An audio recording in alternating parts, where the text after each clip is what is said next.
What happens when we trade our civil liberties for the semblance or illusion of peace? What happens when we silence the voice of dissension? The answer is that we negate our ability to engage in conflict. We gradually move towards the creation of an Orwellian society based on the questionable moral foundations of the elite. And we dismantle the possibility to learn or grow or evolve as a society.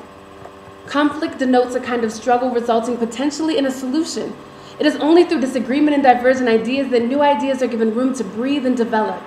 Even when interpreted as belligerent action, this is a natural part of societal evolution, political reconstruction, even state building or regeneration. Prevention or restriction of verbal conflict may, in fact, ignore the role of conflict in driving political change. It may also destroy the ability of the aggrieved to amplify conflict in order to receive support to fight against a problem which may be acceptable at the time due to socialization or institutionalization, but what we know now to be grave societal ills, such as slavery. Sometimes, this recourse must be exhausted in order for problems to be given attention or to be resolved. We can look at freedom of speech on university campuses in a bipartisan manner. We may first look at the conflict that happens when united voices of dissension are disallowed and students as a whole on campuses are not allowed to engage in free speech, which contradicts the political whims of the state.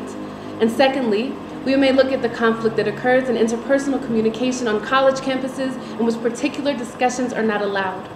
Universities have always been the place in which foundations for change are laid. An intelligent student body, often dissatisfied with the status quo, decides to challenge it. Effectually, an oppressive state destroys this voice through violence. Tiananmen, Penguin, Soweto, Thammasat, Kent State, Addis Ababa, Jima University, students openly, verbally, and sometimes physically, demonstrated against what at the time were standard political practice or laws that they believed were morally abhorrent. While most of us agree that racial discrimination, intimidation, and segregation and murder is morally unacceptable. For example, in Soweto, the students had to fight to speak against apartheid. And while most of us acknowledge that the massacre of innocent people anywhere in the world is an abomination and a stain on society, students at Kent State were not allowed to speak out against the atrocities committed in Vietnam. Evidence of what can happen when voices are silenced is in these examples. Not only is the forum to discuss closed, but what happens is tantamount to state-sponsored homicide. Secondly, in agreement with Greg Lukianoff, universities are institutions built for the acquisition and pragmatic application of knowledge. It is here that the Christian learns about the Muslim, the Buddhist about the atheist, the Republican about the Democrat, the Socialist about the anarchist, and if these discussions are not held, people who come from different places, where these social circles have been restricted to people who share their same ideas and beliefs and experiences, they will continue to blindly believe and passionately that their opinions are infallible.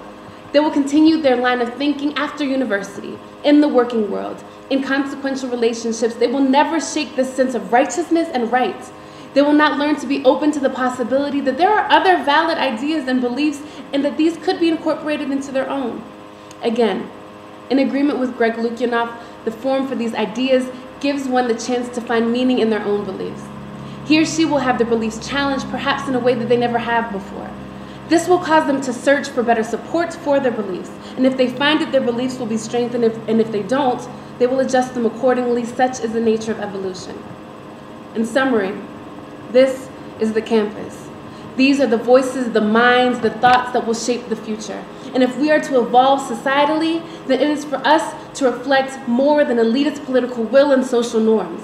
As students, we may not be told that this is off limits and that this is closed for discussion, because we are the driving forces for political change at a macro level. And even at a micro level, the breadth of our knowledge affects our ability to empathize and understand others. We must evolve societally. And if the definition of evolution is the change over time in one or more inherited traits found in populations of organisms, then this can be applied to beliefs in humans.